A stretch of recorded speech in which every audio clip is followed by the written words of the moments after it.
சிம்பு நடித்த படங்கள் திரையரங்குகளுக்கு வருகிறதோ இல்லையோ, சோசியல் மீடியாவில் இவரை பற்றி சர்ச்சைகள் மட்டும் வந்து கொண்டே இருக்கிறது. அந்த அளவிற்கு தீராத விளையாட்டு பிள்ளையாக அசால்ட் தனத்தால் பல விஷயங்களை கோட்டை விட்டிருக்கிறார். ஆனால் தற்போது மெச்சூரிட்டி வயசு வந்ததுக்கு அப்புறம் எல்லா சேட்டையும் சுருட்டி வைத்து விட்டார். அதனால் தற்போது ஓரளவுக்கு நல்ல பிள்ளையாக நடித்து கொண்டு வருகிறார். அந்த வகையில் இவர் நடிப்பில் வெளிவந்த மாநாடு, வெந்து தணிந்தது காடு, 10 தல ஆகிய படங்கள் நல்ல வரவேற்பை பெற்றது. இதனால் கமல் தயாரிப்பில் தேசிங்கு பெரியசாமி இயக்கத்தில் சிம்பு அவருடைய 48வது படத்தில் நடிக்க கமிட் ஆகியிருந்தார்.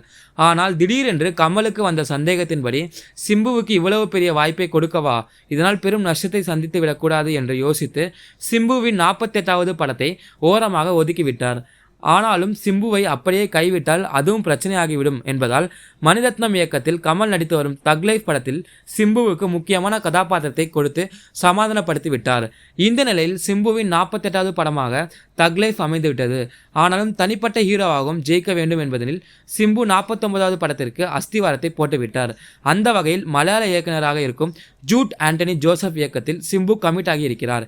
இப்படத்தின் படப்பிடிப்பு அக்டோபர் மாதம் தொடங்கும் என்று எதிர்பார்க்கப்படுகிறது. இந்த படத்தை தொடர்ந்து சிம்புவின் 50வது படத்திற்கும் பிள்ளையார் சுழி போட்டுவிட்டார்.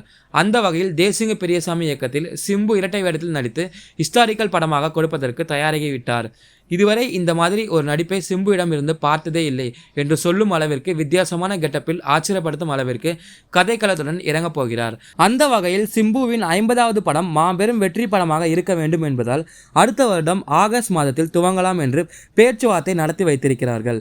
ஆனால் இந்த படத்தை கமல் தயாரிப்பாரா அல்லது வேறு ஒரு தயாரிப்பாளரா என்பது கேள்விக்குறியாக இருக்கிறது. இருந்தாலும் செகண்ட் இன்னிங்ஸை எப்படியாவது விட்ட இடத்தை பிடிக்க வேண்டும் என்று சிம்பு விடாமுயற்சியுடன் செயல்பட்டு வருகிறார்.